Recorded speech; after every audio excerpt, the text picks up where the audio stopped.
ఇప్పుడు మీరు నెక్స్ట్ ఒక 20 ఇయర్స్‌లో ఎర్లీ రిటైర్మెంట్ తీసేసుకొని ఫినాన్షియల్ ఫ్రీడమ్ పొంది అంటే మీరు డబ్బుల కోసం కష్టపడకుండా, మీరు డబ్బుల కోసం సంపాదించకుండా, మీరు నచ్చిన పని మీరు చేసుకుంటూ దాని నుంచి ఉల్టా డబ్బులొస్తే బోనసు.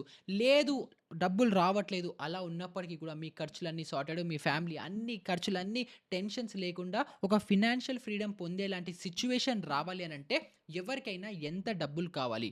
ఇప్పుడు ఇది ఒక్కొక్కళ్ళకి ఒక్కొక్క వాల్యూ ఉండొచ్చు. ఇప్పుడు ఒకళ్ళకి రూ. 1,00,00,000 ఉండొచ్చు. ఒకళ్ళకి 5,00,00,000 ఉండొచ్చు. ఒకళ్ళకి 10,00,00,000 ఉండొచ్చు. ఇంకొంతమందికి 100,00,00,000 ఉండొచ్చు. సో, మనకి ఆ మ్యాజికల్ ఫిగర్ మనము ఫినాన్షియల్‌గా ఫ్రీడమ్ పొందాలి అనుకుంటే, మనకి కావాల్సిన ఆ మ్యాజికల్ అమౌంట్ ఎంత? దాన్ని ఎలా ఫైండ్ ఔట్ చేయాలి? అండ్ దానికోసం మనం ఇన్వెస్ట్‌మెంట్స్ ఎలా ప్లాన్ చేసుకోవాలి అని చెప్పి ఒక బ్యూటిఫుల్ కాలిక్యులేటర్ ఉండి, మన ఏజ్ ఏంటి? రిటైర్ ఎప్పుడు అవ్వబోతున్నాము? మనకి ఎంత డబ్బులు కావాలి? ఏం ఖర్చులున్నాయి? ఇలా అన్నీ ఒక కాలిక్యులేటర్‌లో ఎంటర్ చేస్తే, నువ్వు సంపాదించడానికి ఇన్ని డబ్బులు కావాలి. తర్వాత నువ్వు సంపాదించిన దాంట్లో ఇంత ఇన్వెస్ట్‌మెంట్ నీకుండాలి అని ఒక క్లియర్‌గా ఒక క్లారిటీతో ఒక ఎక్సెల్ షీటో, ఒక గూగుల్ ఫార్మో, ఒక కాలిక్యులేటరో ఉంటే బావుంటుంది గదా! సో, అది నా కోసం నేనేదైతే బిల్డ్ చేసుకున్నానో, అది మీ అందరి కోసము ఈ వీడియోలో ఎక్స్‌ప్లెయిన్ చేసి, కాలిక్యులేటర్ గూడా మీ అందరికీ ఫ్రీగా షేర్ అనేది చేస్తున్నాను. సో, ఎవరైతే ఎర్లీగా రిటైర్ అయిపోవడానికి ఆశిస్తున్నారో, ఎవరైతే ఎర్లీ ఫినాన్షియల్‌గా ఫ్రీడమ్ పొందాలని అనుకుంటున్నారో, ఎవరికైతే వాళ్ళ ఎక్స్‌పెన్సెస్ వాళ్ళసలు డబ్బులు ఎంత సంపాదించాలి అన్న క్లారిటీ లేదో, వాళ్ళందరికీ ఈ వీడియో చాలా వాల్యుబుల్‌గా ఉంటుంది. సో, వీడియో ఎండ్ వరకు చూడండి. నచ్చితే లైక్ చేయండి. అండ్ ఈ వీడియో హెల్ప్ అవుతుందన్న వాళ్ళకి షేర్ చేసి ఛానెల్‌ని సబ్స్క్రైబ్ చేయడం అస్సలు మర్చిపోకండి. సో, డిలే చేయకుండా వీడియోలోకెళ్ళిపోదాము. నా పేరు నిహాల్. మీరు చూస్తున్న మార్కెట్ ఫీడ్. ఇంకా మొదలు పెడదామా? సో, ఈ వీడియోలో మనము ఫైర్ అనే కాన్సెప్ట్ బేసిస్ మీద మొత్తం బిల్డ్ అనేది చేస్తున్నాము. సో, ఈ ఫైర్ అంటే ఏంటి? Financial independence retire early. ఇది అమెరికాలో స్టార్ట్ అయింది. వాళ్ళు తీసుకొచ్చిన కాన్సెప్ట్. దాన్ని మనం మన అకార్డింగ్‌గా మన సిట్యుయేషన్‌కి అనుకూలంగా చేంజ్ చేసుకుంటూ దాన్ని మనం ఆ ప్రిన్సిపల్స్‌ని యూజ్ అనేది చేసుకుందాము. సో, ఇక్కడేంటంటే ఇది మన రిటైర్మెంట్ స్టోరీ. సో, ఈ ఎక్సెల్ షీట్ ఏదైతే ఉందో ఇక్కడ మీకు కనిపిస్తుందో స్క్రీన్ మీద ఇది మీ అందరికీ డిస్క్రిప్షన్‌లో యాడ్ చేస్తాను. సో, అక్కడ మీరు డిస్క్రిప్షన్‌లో లింక్ ఉంటుంది. డిస్క్రిప్షన్ లింక్ మీరు ఇలా కంట్రోల్ వి అంటే నేను డిస్క్రిప్షన్‌లో ఏదైతే లింక్ ఇస్తానో దాన్ని మీరు ఇక్కడ క్లిక్ చేయంగానే మీకు ఒక స్క్రీన్ ఇలా ఓపెన్ అవుతుంది. ఇలా వచ్చి కాపీ డాక్యుమెంట్ అని వస్తుంది.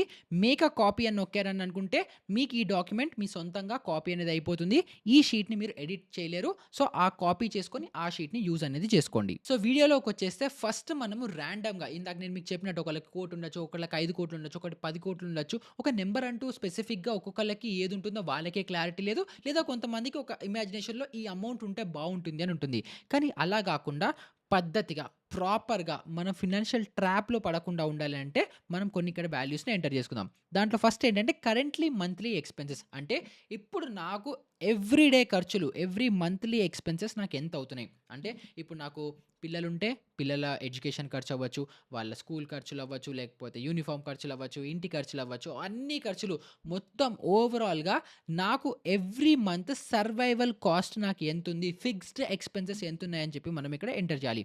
సో, సపోజ్ ఒక మిడిల్ క్లాస్ ఫ్యామిలీ ఎక్కువ ఒక నలుగురు, ఐదుగురు ఇంట్లో ఉంటున్నారు అని అనుకుంటే వాళ్ళకొక 50,000 ఖర్చొస్తుంది అని అనుకుందాం. జస్ట్ ఇది యాడ్ చేస్తున్నాను. ఒకవేళ మీరు స్టూడెంట్ అయితే మీరు 20స్‌లోనే ఉన్నారు అని అనుకుంటే ఇక్కడ మీ వాల్యూ మేబీ 20,000 కూడా రావచ్చు. అదే మీరు ఒకవేళ ఫ్యామిలీ ఆఫ్ 4 ఉన్నారు, 5 ఉన్నారు అనుకుంటే 50,000 అయితే ఈజీగా ఖర్చవుతుంది. సో, అందుకే నేను ఇక్కడ 50,000 అని ఇక్కడ యాడ్ చేస్తున్నాను. అండ్ ఇక్కడ నా ఏజ్ ఎంత? సో, ఒక ఫ్యామిలీ ఆఫ్ 4 ఉన్నారు అని అనుకుంటే ఇప్పటికే పెళ్ళై పిల్లలుంటారు. ఆహ్, ఇవన్నీ ఉన్నాయి కాబట్టి అట్‌లీస్ట్ ఒక 30 ఇయర్స్ ఉంటాయి అనేసి నేను అస్యూమ్ అనేది చేసుకొని ఇక్కడ ఏస్తున్నాను. సో, ఇప్పుడు నా ఏజ్ 30. నాకిద్దరు పిల్లలున్నారు. ఒక వైఫ్ ఉంది. మళ్ళీ చూసుకోవడానికి పేరెంట్స్ ఉన్నారు. వీళ్ళందరూ ఉన్నారు. సో, మేబీ నేనొక ఫినాన్షియల్‌గా రిటైర్ అవ్వడానికి ఒక 50 ఏళ్ళకి రిటైర్ అయిపోతే చాలు. ఒక 20 ఇయర్స్ బాగా కష్టపడతాను. 50 ఇయర్స్ నాకు రాంగానే పిల్లలు పెద్దగా అవుతారు. అప్పుడు హ్యాపీగా ఫినాన్షియల్‌గా రిటైర్ అయిపోతాను అని అనుకుంటే ఇక్కడ 50 అని ఎంటర్ చేయండి. సో, అగైన్ మీరు ఒకవేళ 20 ఇయర్స్‌లో ఉన్నారు. ఇప్పుడు నా ఏజ్ 25. సో, నేనేం చేస్తాను మేబీ 45 ఇయర్స్‌కి రిటైర్ అయిపోతే చాలు. నెక్స్ట్ 20 ఇయర్స్ బాగా కష్టపడతాను. 45కి మాక్సిమం రిటైర్ అయిపోతానని నాది నేను ఏసుకోవాలంటే అలా ఏసుకుంటాను. బట్ మీ ఏజ్ మీరిక్కడ ఏసుకొని మీరు ఫినాన్షియల్‌గా ఎప్పుడు రిటైర్ అవుదాం అనుకుంటున్నారో అది ఇక్కడ యాడ్ అనేది చేయండి. సో, తర్వాత మీరు ఎంటర్ చేయాల్సిన ఇంపార్టెంట్ వాల్యూ ఏంటంటే ఇన్‌ఫ్లేషన్. అంటే మీరు ఎవ్రీ ఇయర్ మీ ఖర్చులు పెరుగుతూనే ఉంటాయి కదా! ఒకప్పుడు పెట్రోల్ మేబీ రూ. 50 ఉండేది. ఇప్పుడు 110, 120 రూపీస్ అవుతోంది. తర్వాత మీకు ఒకప్పుడు బియ్యం మేబీ రూ. 30 ఉండేదేమో. ఇప్పుడు రూ. 50, రూ. 60 ఎంతుందో నాకు కూడా తెలీదు. 50, 60 రూపీస్ ఏదో ఉన్నట్టుంది. సో, ఈ ఖర్చులు ఏవైతే మనకి గ్రాడ్యుయల్‌గా పెరుగుతూ ఉంటాయో దాన్ని ఇన్‌ఫ్లేషన్ అంటారు. సో, గవర్నమెంట్ ఏమో 6%, 7% అని ఇస్తుంది. కానీ మనం యాక్చువల్‌గా ఒక 8, 9% ఇన్‌ఫ్లేషన్ ఉంటుంది కాబట్టి నేను రియలిస్టిక్‌గా ఇక్కడ 9 ఏసాను. ఇక్కడ మీ వాల్యూ ఏదనుకుంటే అది మీరు ఇక్కడ ఎంటర్ అనేది చేయొచ్చు. తర్వాత పోస్ట్ రిటైర్మెంట్ ఎక్స్‌పెన్స్ అంటే ఇప్పుడు సపోజ్ నాకు 50,000 ఖర్చవుతోంది. నేను ఎవ్రీ ఇయర్ 9%తో నా ఖర్చులు పెరుగుతూ ఉంటాయి. అవంతా బానే ఉంది. కానీ నేను ఎప్పుడైతే రిటైర్ అయిపోతానో అప్పుడు మేబీ నాకు ఆఫీస్‌కెళ్ళే ఖర్చుండదు. లేకపోతే నాకేవైతే రెగ్యులర్ కాస్ట్‌లు ఉంటాయో అవన్నీ ఉండకపోవచ్చు. సో, 50,000 గనుక ఇప్పుడు నా ఖర్చయితే ఆఫ్టర్ రిటైర్మెంట్ అంటే నాకు 50 ఏళ్ళు వచ్చిన తర్వాత 20 ఇయర్స్ తర్వాత నేను ఎంతైతే సంపాదిస్తూ ఉంటానో, ఎంతైతే ఖర్చులుంటాయో ఇప్పుడున్న దాని ప్రకారం ఇన్‌ఫ్లేషన్‌తో యాడ్ చేసుకుంటే ఎంతైతే పెరుగుతుందో దాంట్లో 80% ఖర్చులుంటే నాకు సరిపోతుంది అనుకుంటే ఇక్కడ 80 ఏసుకోండి. లేదు నేను అప్పుడు కూడా లైఫ్ బాగా లావిష్‌గా లీడ్ చేస్తాను. నాకు ఇప్పుడు ఎంతైతే ఖర్చులవుతున్నాయో ఇన్‌ఫ్లేషన్‌తో పెరిగిన తర్వాత అప్పుడు కూడా అంతే ఖర్చులవుతాయని అనుకుంటే ఇక్కడ 100% అని చెప్పి ఇక్కడ యాడ్ చేయండి. తర్వాత నెక్స్ట్ ఏంటంటే ఇన్‌కమ్ మల్టిపుల్. సో, ఇక్కడ మీరు మీ ఫినాన్షియల్ గోల్స్‌ని యాడ్ అనేది చేయాలి. అంటే మీకు ఎంత డబ్బులు కావాలి? మీ ఆశ ఎంతుంది? గ్రీడ్ ఎంతుంది? అని చెప్పి ఇక్కడ మీరు యాడ్ చేసుకోవచ్చు. సో, దీంట్లో ఏంటంటే మీకు బేసిక్‌గా 3 ఆప్షన్‌లుంటాయి. ఒకటి ఇక్కడ 15 మల్టిపుల్స్ ఏసుకోవచ్చు. 15 లేదా 20 ఏసుకోవచ్చు. లేదా 25 ఏసుకోవచ్చు. సో, 15 అనేదేంటంటే లీన్ ఫైర్ అంటారు. సో, ఇందాక మనం ఫైర్ అని చెప్పుకున్నాం గదా! ఫినాన్షియల్ ఇండిపెండెన్స్, రిటైర్ ఎర్లీ అని చెప్పి. సో, దాంట్లో 15 అని యాడ్ చేశారనుకోండి. సో, దాంట్లో ఏంటంటే మీరు ఇప్పుడు ఏదైతే మీ లైఫ్ స్టైల్ ఉందో ఎగ్జాక్ట్‌గా లైఫ్ స్టైల్ అలాగే ఉంటుంది. ఆఫ్టర్ 20 ఇయర్స్ మీరు ఫినాన్షియల్ ఫ్రీడమ్ వచ్చినప్పటికి మీ లైఫ్ స్టైల్ చేంజ్ అవ్వదు. అంటే మీరు అప్‌గ్రేడ్ అవ్వరు. ఇప్పుడు ఎలా అయితే ఉంటున్నారో అదే స్టాండర్డ్ ఆఫ్ లివింగ్ ఉంటుంది. ఆ తర్వాత మీరేంటంటే డబ్బుల కోసం సంపాదించకపోయినా మీకు నచ్చిన పని మీరు చేసుకుంటూ అలా హ్యాపీగా గడిపేయొచ్చు రెస్ట్ ఆఫ్ ద లైఫ్. కానీ ఒకవేళ కొంచెం 20 లేదా 25 యాడ్ చేశారనుకోండి. ఇప్పుడు మీరు ఉంటున్న స్టాండర్డ్ కంటే 1 స్టెప్ పైకెళ్తారు. సో, ఇప్పుడు సపోజ్ మీరు ఒకవేళ లోవర్ మిడిల్ క్లాస్‌లో ఉన్నారనుకుంటే మిడిల్ క్లాస్‌లోకొస్తారు. మిడిల్ క్లాస్‌లో ఉంటే అప్పర్ మిడిల్ క్లాస్‌లోకి అప్‌గ్రేడ్ అవుతుంది. అండ్ మీ లైఫ్ స్టైల్ అలాగే కంటిన్యూ అవుతుంది త్రూ ఔట్ ద లైఫ్ మీరేం చేయకపోయినా సరే. సో, 15 యాడ్ చేశారనుకుంటే మీరు సైడ్‌గా మీరు హాబీనో ఏదో ఒకటి చేస్తూ కొంచెం కొంచెం ఇన్‌కమ్ రావాలి. ఒకవేళ 20, 25 చేసుకున్నారనుకుంటే మీకు స్టాండర్డ్ ఆఫ్ లివింగ్ పెరిగి మీరు హ్యాపీగా అనేది బతుకుతారు. సో, ప్రతి ఒక్కళ్ళకి ఆ సెకండ్ కేసే కావాలి కాబట్టి నేనిక్కడ 25 అని చేస్తున్నాను. సో, ఇక్కడ 25 పెడుతున్నాను. సో, ఈ 25 అనేది ఏంటంటే ఇప్పుడు మీ మంత్లీ ఖర్చులు ఇప్పుడు ప్రెజెంట్ డేట్‌న ఎంతున్నాయో దాన్ని 1 ఇయర్‌కి ఎంతవుతుందని కాలిక్యులేట్ చేసి దాన్ని 25 టైమ్స్‌తో మల్టిప్లై చేస్తే మీకు 8,40,00,000 రూపాయలు కావాలి అని చెప్పి మనకి ఫైర్ కాలిక్యులేషన్ అనేది చెప్తోంది. సో, ఇప్పుడు సపోజ్ ఒక 50,000 ఖర్చులున్న ఒక వ్యక్తినెళ్లి మీరు ఒక 10 ఏళ్లలో మీరు ఎంత సంపాదిస్తే ఫినాన్షియల్‌గా ఫ్రీ అవుతారు, హ్యాపీగా తడిగుడ్డేసుకొని పడుకోవచ్చు అని మీరు అడిగారనుకోండి. వాళ్ళు ఎంత చెప్తారో తెలుసా? 3,00,00,000, 4,00,00,000, 5,00,00,000 ఉంటే చాలు అని చెప్పి మాక్సిమం మన థాట్ అక్కడికే ఆగిపోతుంది. కానీ ఈ ఫినాన్షియల్ కాలిక్యులేటర్ మనం ఎప్పుడైతే యాడ్ చేసామో మనకిక్కడ ఏం కనిపిస్తోంది? 8,40,00,000 రూపాయలు మనం సేవ్ చేయగలుగుతేనే మనకు ఆ ఫినాన్షియల్ ఫ్రీడమ్ పొందుతాము అని చెప్పి మనకి ఈ ఫైర్ నంబర్ అనేది చెప్తోంది. So, okay. ఇప్పుడు 8,40,00,000 అయితే మనకు కావాలని కనిపిస్తోంది. మరి ఇప్పుడు 8,40,00,000 వరకు రీచ్ ఎలా అవ్వాలి? మనకి 50,000 ఖర్చులున్నాయి. 50,000 ఖర్చులతో 8,00,00,000 మనము కూడబెట్టాలి. 8,40,00,000 మనం సేవ్ చేయాలి అనంటే మనం ఎంత ఇన్వెస్ట్‌మెంట్స్ చేయాలి అని కూడా తెలియాలి గదా!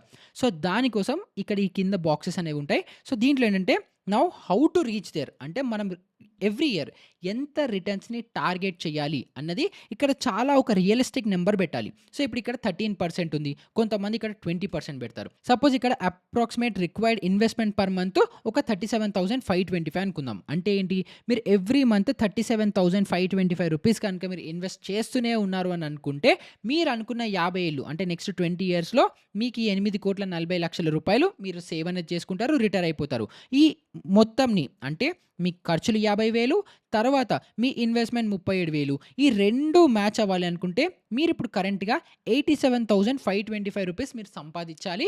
మీరు కరెంట్ డేట్‌న. ఎందుకంటే మీ ఖర్చులు పోవాలి, ఇన్వెస్ట్‌మెంట్స్ కూడా పోవాలి. పోతే 87,000 కాబట్టి అరౌండ్‌గా ఒక 1,00,000 రూపాయలు సంపాదిస్తే మీరు అనుకున్న ఫినాన్షియల్ ఫ్రీడమ్ పొందుతారు.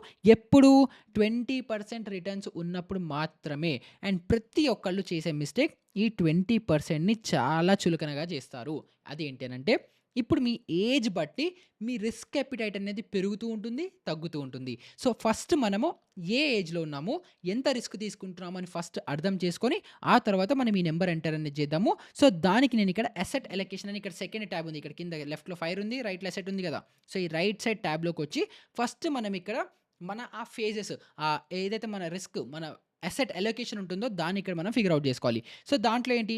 ఇందాక మన గోల్ ఏంటి? నాకిప్పుడు 30 ఇయర్స్. నేను 50 ఇయర్స్ లోపల ఫినాన్షియల్‌గా రిటైర్ అయిపోవాలి అని చెప్పి మనం ఇక్కడ పెట్టుకున్నాం. సో, ఫస్ట్ ఏంటి 30-40 అంటే 30-40 ఏజ్ గ్రూప్‌లో మనకు కొంత రిస్క్ అపెటైట్ కొంచెం ఎక్కువుంటుంది. 40-50 వస్తే రిస్క్ అపెటైట్ ఇంకా తగ్గిపోతూ ఉంటుంది కాబట్టి, మన ఏజ్‌ని బట్టి మన రిస్క్ అనేది డిఫైన్ అవుతుంది. సో, 30-40 అని ఇక్కడ మీరు ఫస్ట్ ఎంటర్ చేయాలి. తర్వాత ఈ 30-40 అంటే ఎన్ని ఏళ్ళు? ఇక్కడ ఒక 10 ఏళ్ళని ఎంటర్ చేస్తున్నాను. 10 ఏళ్ళు ఎంటర్ చేసిన తర్వాత, ఇప్పుడు ఈ 30-40 ఏజ్ గ్రూప్‌లో మీకందరికీ ఒక investment age minus X rule తెలిసే ఉంటుంది. అంటే మన ఏజ్‌లోంచి మన 100లోంచి మన ఏజ్ మైనస్ చేస్తే ఎంతైతే అమౌంట్ వస్తుందో అది మన ఈక్విటీలో ఇన్వెస్ట్ అనేది చేయాలి. సో, ఇప్పుడు మనం 30 ఇయర్స్ ఉన్నామనుకుంటే 70% మన ఇన్వెస్ట్‌మెంట్ మొత్తం కూడా ఈక్విటీలోకెళ్ళాలి. సో, 30% గోల్డ్‌లో, డెట్‌లో ఎళ్ళాలి. సో, ఇక్కడ నేనేం చేస్తున్నాను, ఫస్ట్ ఇక్కడ 30ని యాడ్ చేస్తున్నాను. సో, మనకి మిగిలిన 70% ఏదైతే ఉందో 70%లో అట్‌లీస్ట్ 40% లార్జ్ క్యాప్‌లో పెడుతున్నాము. ఇంకొక 15% ఇక్కడ, ఓ 15% ఇక్కడ స్మాల్ క్యాప్‌లో యాడ్ చేస్తున్నాము అనేసి అనుకుందాం. సో, లార్జ్ క్యాప్ ఎంత రిటర్న్స్ ఇస్తుంది మనకి? 14% ఇస్తుంది. మిడ్ క్యాప్ ఎంత ఇస్తుంది? 16%, స్మాల్ క్యాప్ 18%. సో, ఇక్కడ మీరు ఏం చేయొచ్చంటే, మీరు ఇన్వెస్ట్ చేస్తున్న మ్యూచువల్ ఫండ్ అవ్వచ్చు, లేదా ఈటీఎఫ్ అవ్వచ్చు, ఏదైనా సరే అది ఎంత రిటర్న్స్ ఇస్తుందో ఇక్కడ మీరు మోడిఫై చేసుకోవచ్చు. సో, నేను నిఫ్టీ బీస్‌ని ఎప్పుడు సజెస్ట్ చేస్తాను కాబట్టి, అది 14%తో ఇస్తుంది కాబట్టి 14 యాడ్ చేశాను. అలా కాకుండా మీదేదైనా 18% ఇస్తుందంటే ఇక్కడ 18% మార్చుకోండి. అది మీ చేతిలో ఉంది. మీ ఇష్టం. సో, ఇప్పుడు ఫస్ట్ ఏంటి 30-40లో మన ఏజ్ మైనస్ ఎక్స్ రూల్ తీసుకొని 100 మైనస్ ఏజ్ రూల్ తీసుకొని దాంట్లో ఇక్కడ 40 ఇక్కడ ఒక 15, 30%, 70%, ఇంకో 70% గోల్డ్ అండ్ డెట్‌లో ఏస్తున్నాను. సో, ఈ మూడిటిది వెయిటెడ్ యావరేజ్ సీఏజీఆర్ మనకి 14% వస్తుంది. అంటే 30-40 ఇయర్స్ ఈ 10 ఏళ్లలో నా ఇన్వెస్ట్‌మెంట్స్ 14%తో గ్రో అవుతాయి. ఇందులో ఒకటి 18% గ్రోత్ ఉంది. ఒకటి 16 ఉంది. ఒకటి 10 ఉంది. ఒకటి 14 ఉంది. కానీ క్యుములేటివ్‌గా నాలుగిట్లో ఇన్వెస్ట్ చేస్తే 10 ఏళ్లలో నాకొచ్చే సీఏజీఆర్ ఎంత? 14% వస్తుంది. సో, ఇదొక యాస్పెక్ట్. అంటే 30-40 ఈ 10 ఇయర్స్ గ్యాప్‌లో నాకు 14% సీఏజీఆర్ వస్తుంది. తర్వాత నెక్స్ట్ మనం ఏం చేయాలి? కొంచెం 40-45 అంటే నేను ఆ ఏజ్‌లో ఉంటే నేనేం చేస్తానో అది చెప్తున్నాను. సో, నెక్స్ట్ 40-45లో ఏంటంటే 5 ఇయర్స్. సో, ఈ 5 ఇయర్స్‌లో ఏంటంటే నా రిస్క్ అపెటైట్ ఇంకా తగ్గిపోతుంది గదా! సో, ఇప్పుడు 45 వస్తుంది అనంటే 40 వస్తుందంటే 60% ఈక్విటీలో ఉండాలి. 40% గోల్డ్‌లో ఉండాలి. సో, మన గోల్డ్ ఇన్వెస్ట్‌మెంట్ ఏంటి నెక్స్ట్ 5 ఇయర్స్ గోల్డ్ ఇన్వెస్ట్‌మెంట్ 40%కి పెరిగిపోతుంది. సో, ఇప్పుడు మనకేంటి 60% ఉంది. సో, 60%లో స్టిల్ లార్జ్ క్యాప్‌లో ఎప్పుడూ కూడా 40% అలాగే మెయింటైన్ చేస్తూ మిడ్ క్యాప్ ఇంకా స్మాల్ క్యాప్‌లో 5% నేను తగ్గిచ్చేసాను. సో, ఇప్పుడు మీరు చూసారా మన క్యుములేటెడ్ వెయిటెడ్ యావరేజ్ సీఏజీఆర్ 13%కి పడిపోయింది. తర్వాత నెక్స్ట్ ఫైనల్‌గా నేను 50 ఇయర్స్‌కి రిటైర్ అయిపోదాం అనుకుంటున్నాను గదా! సో, అప్పుడు నేనేం చేస్తాను ఇక్కడ 45-50 అని ఎంటర్ చేసుకొని ఇక్కడ ఎన్ని ఇయర్స్? 5 ఇయర్స్. సో, ఇక్కడ 5 ఇయర్స్‌ని ఎంటర్ చేస్తున్నాను. అండ్ ఇప్పుడేంటి నా రిటైర్మెంట్‌కి చాలా దగ్గరలో ఉన్నాను. నాకు అస్సలు రిస్కే వద్దు అన్నప్పుడు నేనేం చేస్తాను మాక్సిమం అమౌంట్ ఇప్పుడు దీంట్లో 50% పెట్టేస్తాను. 5 ఇయర్స్ కదా! 5 ఇయర్స్‌కి లార్జ్ క్యాప్‌లో మనం 50% పెట్టుకోవచ్చు. తర్వాత మనం గోల్డ్ ఇంకా డెట్‌లో 50%. అసలు స్మాల్ క్యాప్ ఇంకా మిడ్ క్యాప్ రెండిట్లో నా ఇన్వెస్ట్‌మెంట్సే పెట్టను. 100% నాకు సేఫ్‌గా ఉండాలి. ఇంకా లేదు అని అనుకుంటే మీరు నా అడ్వైస్ తీసుకుంటే దీన్ని 40 లేదా 30 చేసుకొని గోల్డ్ అండ్ సిల్వర్‌లో గోల్డ్, సిల్వర్ అవ్వచ్చు లేదా మీ డెట్ ఫండ్స్ అవ్వచ్చు అన్నిట్లో 70% ఇన్వెస్ట్ చేసినా తప్పు లేదు. ఎందుకంటే మీరు రిటైర్ అయిపోవాలి. ఆ డబ్బులు మీకు సేఫ్‌గా ఉండాలి. సో, ఇప్పుడు ఇలా చేసుకుంటే మనకి 11% సీఏజీఆర్ వచ్చింది. సో, 30-40 ఇయర్స్ ఫస్ట్ 10 ఇయర్స్‌లో 14%తో మనది గ్రో అయింది. తర్వాత 13%తో తర్వాత 11%తో. సో, ఇప్పుడు ఈ మూడిటిని కంబైన్ చేసి ఈ 20 ఏళ్లలో మన పోర్ట్‌ఫోలియో రియలిస్టిక్‌గా యాక్చువల్‌గా నిజంగా ఎంత గ్రో అయింది అని మనం చూసుకుంటే అది 12.9%తో గ్రో అయింది. సో, మనము మేబీ ఇక్కడ మనకు 14% వస్తుంది గదా! సో, మనకి 20 ఏళ్ళు 14% వస్తుంది గదా! అని చెప్పి మీరిక్కడ 14 యాడ్ చేశారనుకోండి. అది రియలిస్టిక్ గోల్స్ గాదు. అది రియలిస్టిక్‌గా మీకు రాదు గూడా. నేను గూడా నా ప్రీవియస్ వీడియోస్‌లో మేబీ మన ఎస్ఐపి క్యాలిక్యులేషన్స్‌లో అలా చెప్పుండొచ్చు. కానీ యాక్చువల్ ఫండమెంటల్‌గా రియలిస్టిక్ ప్లానింగ్‌లో ఇది రియలిస్టిక్ మన అప్రోచ్ మనం చూసుకుంటే ఇక్కడ మనకెంతొచ్చింది 12.9% వచ్చింది. సో, నేను దీన్ని రౌండ్ ఆఫ్ చేయడానికి 13% ఏస్తున్నాను. 143 వచ్చింది. దాన్ని 13%కి మార్చేసుకుందాం. సో, దాన్ని 13%కి యాడ్ చేశాను. సో, ఇప్పుడు సపోజ్ ఒకవేళ మీరు మీ రియలిస్టిక్ ఐడియల్ గోల్స్ ప్రకారము, రిటర్న్స్ ప్రకారం అన్నీ మీరు ట్వీక్ చేయండి. ఇక్కడ 10 కాకపోతే 5 మీ ఇష్టం. మీ అలొకేషన్స్‌తో మీకు నచ్చినట్టు మీరిక్కడ యాడ్ చేసుకుంటే ఇక్కడ మీకు వచ్చే పర్సెంటేజ్ కింద కూడా large cap, mid cap, small cap గోల్డ్‌లో మీరు యాడ్ చేసుకోండి. చేసుకుంటే మీకు ఇక్కడ ఓవరాల్ సీఏజీఆర్ ఏదైతే వస్తుందో ఆ అమౌంట్‌ని, ఆ సీఏజీఆర్‌ని మీరిక్కడ యాడ్ చేశారనుకుంటే ఇప్పుడు మీకు యాక్చువల్ వాల్యూ వస్తుంది. అంటే ఏంటి? ఇప్పుడు నాకు 50,000 ఖర్చుంది. నేను 30 ఇయర్స్ ఇప్పుడు 50 ఏళ్ళకి రిటైర్ అయిపోదాం అనుకుంటున్నాను. ఇన్‌ఫ్లేషన్ ఇంతుంది. నా ఖర్చులింత. నాకు 25 టైమ్స్ కావాలి. నాకు 8,40,00,000 కావాలి. నా రిటర్న్స్ రియలిస్టిక్ రిటర్న్స్ 13% మాత్రమే నాకొస్తాయి అన్నప్పుడు నాకు every month required investment amount ఎంత కావాలి? ₹86,545 కావాలి. అర్థమవుతుందా? మీరు 50 ఏళ్ళకి రిటైర్ అవ్వాలి. నెక్స్ట్ 20 ఇయర్స్‌లో. ఇప్పుడు నాకున్న ఖర్చులతో అంటే నేను ఎవ్రీ మంత్ ఇన్వెస్ట్‌మెంటే ₹86,545 చేయాలి. అప్పుడు దాంట్లో నాకు రిక్వైర్డ్ ఇన్‌కమ్ ఎంతుండాలి? ఆల్మోస్ట్ 1,50,000 నాకు ఎవ్రీ మంత్ రావాలి. సో, 1,50,000 నాకు ఎవ్రీ మంత్ ఇన్‌కమ్ వస్తుంటే దాంట్లో ఒక 35% నా రెగ్యులర్ ఖర్చులకి 50,000 పోగా ఇంకొక ఆల్మోస్ట్ 85,000-90,000 నా చేతిలో మిగిలితే అప్పుడు నేను అనుకున్నట్టు నా 50 ఏళ్ళకి నేను రిటైర్మెంట్ అనేది పొందుతాను. ఇప్పుడు సపోజ్ నాకింత జీతం లేదు. నా ఖర్చులు ఇంతున్నయి. కానీ నాకు ఇన్వెస్ట్‌మెంట్ చేసే అంత ఇంత ఆప్షన్ లేదు అని అనుకున్నప్పుడు ఏం జేయాలి? ఇక్కడే మీకు ఒక రియాలిటీ హిట్ అనేది అవుతుంది. అదేంటంటే మేబీ నేను 50 ఏళ్ళకి రిటైర్ అవ్వలేనేమో. అప్పుడు ఏం జేయాలి? ఇక్కడ మనం 16 యాడ్ జేయాలి. 16 యాడ్ చేస్తే ఆబ్వియస్‌లీ మన ఖర్చులు తగ్గుతాయి కాబట్టి దీన్ని ఒక 80 లేదా 70% చేస్తా. ఎందుకంటే పిల్లలు పెద్దగా అవుతారు. వాళ్ళు గూడా కొంచెం ఫినాన్సెస్‌ని టేక్ కేర్ తీసుకునే ఛాన్సెస్ ఉన్నాయి కాబట్టి. ఛాన్సెస్ ఉన్నాయి అంతే. లేదు అన్నా మీరు గూడా కొంచెం డౌన్ సైజ్ అయ్యి బతుకుతారు కాబట్టి 70% యాడ్ చేసుకుంటే ఇప్పుడు ఇక్కడ మీరు చూడండి ఇంకొంచెం బెటర్ అనిపిస్తుంది. అదేంటి? ఇప్పుడు నాకు ఆల్మోస్ట్ 14,00,00,000 కావాలి. ఇంతకు ముందర 8,40,000 8,40,00,000 కావాలి. ఇప్పుడు మనకి 13,00,00,000 ఆల్మోస్ట్ 14,00,00,000 కావాలి. కాకపోతే ఇంకొక 10 ఏళ్ళు ఎక్స్‌ట్రా యాడ్ అనేది అయిపోయాయి. సో, ఇప్పుడు ఎక్స్‌ట్రా యాడ్ అయినప్పుడు మన యావరేజ్ ఇంకా తగ్గుతుంది. యావరేజ్‌లో 12% అనుకుందాం. సో, ఇలా చేసినప్పుడు నాకు ఇప్పుడు కరెంట్‌గా ఇన్‌కమ్ ఎంత కావాలి? ఖర్చులు 50,000 ఉంటే ఇన్వెస్ట్‌మెంట్ కూడా 50,000 చేయాలి. ఆల్మోస్ట్ ₹1,00,000 ఉంటే చాలు. సో, ఈదర్ మనం ఈ కాలిక్యులేషన్ చేసినప్పుడు మనం అర్థం చేసుకోవాల్సింది ఏంటంటే ఫస్ట్ మన ఖర్చులు ఎన్నున్నాయి. తర్వాత మనం ఆ ఫినాన్షియల్ ఫ్రీడమ్ పొందడానికి అమౌంట్ కావడానికి మనం ఎంత అమౌంట్ ఇన్వెస్ట్ చేయాలి అని అర్థం చేసుకొని ఆ ఇన్వెస్ట్‌మెంట్ అమౌంట్ మీకు ఇక్కడ వచ్చింది. ఈదర్ ఇక్కడ మీకు ఇప్పుడు ₹1,00,000 కావాలంటున్నాం. ₹1,00,000 సంపాదించుకోగలుగుతున్నామా? సంపాదించుకోవట్లేదు అనుకుంటే ఎలా సంపాదించుకోగలుగుతాము? మనం ఒక్కళ్ళమే పని చేస్తామా? లేదా ఏదైతే మన పార్ట్నర్ ఉంటారో పార్ట్నర్‌ని కూడా సంపాదించమని స్టార్ట్ చేస్తామా? పార్ట్నర్ ఇప్పుడు సపోజ్ మీరు ఒక్కళ్ళే బ్రెడ్ ఎర్నర్ ఉన్నారు. మీ పార్ట్నర్ ఒక 15,000, 20,000 ఎక్స్‌ట్రా కాంట్రిబ్యూట్ చేసినా కూడా చాలా డిఫరెన్స్ అనేది క్రియేట్ అనేది అవుతుంది. సో, ఇలాగ ఫస్ట్ మీరు అనుకున్న గోల్స్‌కి రీచ్ అవ్వాలనుకుంటే ఎంత అమౌంట్ రియలిస్టిక్‌గా కావాలన్నా క్లారిటీ కాలిక్యులేషన్ మీకు ఈ ఎక్సెల్ షీట్ అనేది ఇస్తుంది. సో, ఇప్పుడు దీంట్లో ఒక ఇంకొక చిన్న మేజర్ పార్ట్ ఇది చాలామందిని చేయమని సజెస్ట్ చేస్తాము. కానీ ఎవరు చేయలేరు. కానీ చేస్తే బాగుంటుంది. అదేంటంటే స్టెప్ అప్. అంటే ఇప్పుడు సపోజ్ మీరు ఎవ్రీ ఇయర్ ఒక 48,000 ఎంత 105 ఇన్వెస్ట్ చేస్తున్నారు అనుకుందాం. సో, 48, 105 దీన్ని నేను ఎవ్రీ ఇయర్ 5%తో ఇంక్రీజ్ చేస్తాను అని అనుకుంటే నెక్స్ట్ ఇయర్ నుంచి నేను 50,000 ఇన్వెస్ట్ చేస్తాను. ఆ నెక్స్ట్ ఇయర్ నుంచి 50,510 ప్లస్ 5% యాడ్ చేసుకొని నా ఎస్ఐపి అమౌంట్‌ని 5% పెంచుకుంటాను అని అనుకుంటే అలాంటప్పుడు ఏంటంటే మీకు కొంత ఇన్వెస్ట్‌మెంట్ అమౌంట్ అనేది తగ్గుతుంది. సో, ఇక్కడ మీకు లోడ్ అవుతుంది కదా! సో, ఇక్కడ వాల్యూ చూసుకుంటే మనము ఇంతకు ముందర 48,105 ఉండేది కాస్త ఇప్పుడు మీకు 26,500 వచ్చింది. అంటే మీరు ఎవ్రీ మంత్ 26,500 ఇన్వెస్ట్ చేస్తూ ఎవ్రీ ఇయర్ గ్యారంటీగా 100% ఏది ఏమైనా సరే 5% ఇంక్రిమెంట్ చేసుకుంటూ మీరు ఇన్వెస్ట్‌మెంట్ చేస్తారు అనుకుంటే ఇప్పుడు మీ సాలరీ 76,500 ఉన్నా చాలు. ఇంతకు ముందర ₹1,00,000 ఉండాలి. కానీ ఇప్పుడు 76,500 ఉంటే చాలు. వేరస్ మీరు 5% స్టెప్ అప్ చేస్తే మాత్రమే. సో, ఇప్పుడు ఈ 5% స్టెప్ అప్ నెక్స్ట్ 10 ఇయర్స్ వరకు చేసి ఆపేస్తానా?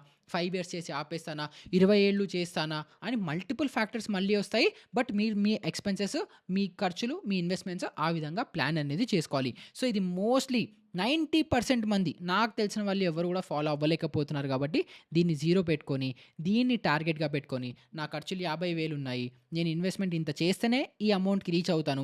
సో, ఇప్పుడు నేను నా ఇన్‌కమ్‌ని ఎలా పెంచుకోవాలి? ఎలా సేవ్ చేసుకోవాలి? ఖర్చులు తగ్గించుకోవాలా? ఇవన్నిటికి ప్లానింగ్‌కి మనకి ఒక మ్యాజికల్ ఫిగర్ నంబర్ ఇప్పుడు మనకొచ్చేసింది కాబట్టి మనం చాలా క్లియర్‌గా మనం ఆ పాత్ వైపు అటువైపు నడవడం అనేది చేయొచ్చు. సో, ఇదేమో ఇక్కడి వరకు అయిపోయింది. తర్వాత కొంతమందికి ఎవరికైతే ఫార్చునేట్ ఉన్నారో, ఎవరికైతే ఫ్యామిలీ వెల్త్ వస్తుందో అలా వచ్చిన వాళ్ళు అక్కడిక్కడ అమౌంట్‌ని కూడా యాడ్ చేసుకోవచ్చు. సపోజ్ మేబీ మీకు ఒక రియల్ ఎస్టేట్ ప్రాపర్టీ ఏదో వచ్చిందనుకుందాం. దాని వాల్యూ ఒక 50,00,000 ఉందనుకుందాం. 50 1, 2, 3, 4, 5 50,00,000 ఉందనుకుందాం. సో, ఇప్పుడు హైదరాబాద్‌లో రియల్ ఎస్టేట్ బానే బూమ్ అయితోంది. బట్ స్టిల్ యావరేజ్‌గా రియల్ ఎస్టేట్ చూసుకున్నా గూడా ఓ 8, 9%తో గ్రో అవుతుంది కాబట్టి, ఓ 8%తో గ్రో అయితోంది అని అనుకుంటే, మీరు రిటైర్ అయ్యే టైంకి ఇది ఇంకొక రూ. 5,00,00,000 అవుతుంది. అంటే ఈ 30 ఏళ్లలో ఇది ఇంకొక 5,00,00,000 అవుతుంది. సో, మీరు 14,00,00,000 కాకుండా 9,00,00,000 వరకు కష్టపడితే చాలు. సో, అప్పుడు మీరేంటి ఈ ఫైర్ నంబర్‌ని ఒక 20కి చేసుకుంటే చాలు. సో, అప్పుడేంటి మీ రిక్వైర్డ్ అమౌంట్, ఇన్వెస్ట్‌మెంట్ అమౌంట్ ఒక ఎవ్రీ మంత్ ఎస్ఐపి 20,000 చేస్తే చాలు. సో, అలా ఈ విధంగా మీకు ఆల్రెడీ ఆస్తులుంటే ఇంత డిఫరెన్స్ ఒస్తుంది. లేదు ఆస్తులు లేవు. మీరే మొత్తం కష్టపడి, మీరే డబ్బులు సంపాదించి, మీరే ఇన్వెస్ట్‌మెంట్స్ చేయాలి అని అనుకుంటే, అప్పుడు ఈ అమౌంట్ ఎంతవుతుంది? ఈ అమౌంట్ 0 అయిపోతుంది. తర్వాత మనకిక్కడ ఫైర్ నంబర్ ఏదైతే ఉందో దీన్ని మనం 25 చేసుకోవాలి. చేసుకుంటే మొత్తం క్యాలిక్యులేషన్స్ అంతా మారిపోతూ మనకి ఇప్పుడు ఇన్‌కమ్ ఎంత రావాలి? దానికోసం ఏం చేయొచ్చు అని క్లారిటీ అనేది వస్తుంది. సో, ఈ వీడియో ఎవరికి హెల్ప్ అవుతుంది? ఎంతవరకు హెల్ప్ అవుతుంది? ఇది అసలు మీకు క్లారిటీ ఇస్తుందా? రాదా? ఏది నాకు తెలీదు. సో, మీరు ఈ క్యాలిక్యులేటర్‌ని వాడి మీ లైఫ్‌లో మీ నంబర్ ఎంతొచ్చింది? మీరు అనుకున్న నంబర్ ఎంత? అంటే సపోజ్ మీరు రూ. 1,00,00,000, రూ. 2,00,00,000 అనుకుంటే ఇప్పుడు ఈ క్యాలిక్యులేటర్ యూజ్ చేసిన తర్వాత వచ్చిన నంబర్ ఏంటి? అది నాకు కింద కామెంట్స్‌లో చెప్పుతూ ఎవరైతే ఇప్పుడిప్పుడే స్టూడెంట్స్ ఎవరైతే మేబీ ఫస్ట్ జాబ్ చేస్తున్నారో ఇప్పుడే 25, 26 ఇయర్స్‌కి మీరు జాబ్ చేస్తున్నారు. ఎవరైతే సంపాదించడం స్టార్ట్ చేస్తున్నారో, లేదు అని అనుకుంటే మీ ఫ్యామిలీకి, మీ పేరెంట్స్‌కి ఇవ్వండి. ఈ క్యాలిక్యులేటర్ ఇచ్చి అమ్మ, నాన్న లేకపోతే గార్డియన్ ఎవరైతే ఉంటే వాళ్ళకి ఈ క్యాలిక్యులేటర్ ఇచ్చి మనం అనుకున్న మన ఫినాన్షియల్ ఫ్రీడమ్ మనకి దొరికిందా లేదా అని అడగండి. లేదా మీరిప్పుడే కష్టపడుతుంటే మీరు ఆ ఫినాన్షియల్ ఫ్రీడమ్ పొందడానికి మీరు రైట్ పాత్‌లో ఉన్నారా లేదా మిమ్మల్ని మీరు క్వెషన్ చేసుకోవడానికి కూడా క్యాలిక్యులేటర్ హెల్ప్ అవుతుంది కాబట్టి వీడియోని ప్రతి ఒక్కళ్ళతో షేర్ చేయండి. మనం చాలా వీడియోస్ షేర్ అనేది చేస్తుంటున్నాము. కానీ మన ఫ్యామిలీస్ గ్రూప్‌లో యాక్చువల్‌గా షేర్ చేయాల్సింది ఇలాంటి ఫినాన్షియల్ ఎడ్యుకేషన్, ఇలాంటి ఫినాన్షియల్ నాలెడ్జ్ చాలామంది వేలకు వేలు తీసుకుంటున్నారు ఫీజులు.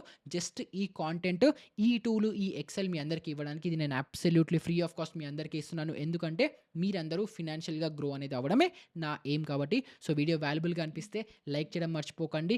సబ్స్క్రైబ్ చేయండి. డౌట్స్ ఉంటే కింద కామెంట్స్‌లో అడగండి. ఇలాంటిదే ఇంకొక మంచి ఇంట్రెస్టింగ్ వీడియోతో మళ్ళీ మీ ముందరికి వచ్చేస్తాను. అప్పటి వరకు గుడ్ బై.